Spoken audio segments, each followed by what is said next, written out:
কেমন লাগছে আজকে এই পুজো? দারুণ, এক কথায় অনবদ্য। আমার এখানে এসে আমার ভাই কাজীর আহ্বানে, আরেক ভাই আমার সাংবাদিক পেশায়, আরেক ভাই আইনজীবী, আর সমস্ত এই এলাকার চুচড়োর আপামর জনসাধারণ সবাই রাস্তায় নেমে গেছে প্রসেশনে। এক মানে অভূতপূর্ব, এর আগে আমি দেখিনি। আমরা বাঁশবেড়িয়ায় কার্তিক পুজোর প্রসেশন দেখেছি, চুচড়োতেও কার্তিক পুজোর প্রসেশন দেখেছি, কিন্তু সরস্বতী পুজোর এত ভালো প্রসেশন।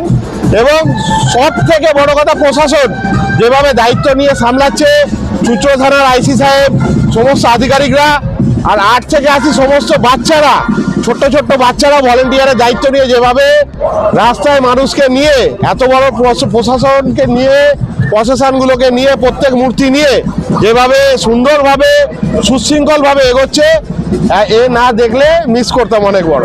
কি বলবেন, একেবারে হিন্দু মুসলিম সকলে মিলে এক হয়ে গেছে। এটাই তো আমাদের মানবিকতা, এটাই আমাদের বাংলার মানুষ এটাই চায় সব সময় শান্তির সাথে সবাইকে নিয়ে আমরা ঐক্যবদ্ধভাবে যেভাবে প্রসেশন, পুজো পার্বণ, ঈদ পরব সমস্ত কিছু আমরা একসাথে আনন্দের সহিত মিলেমিশে সব কিছু কাটাতে যাই। রাজনীতি পরে, আগে আমরা সমস্ত কিছু উৎসব, যে কোনো জিনিস সবাই আমরা একসাথে কাটাতে চাই।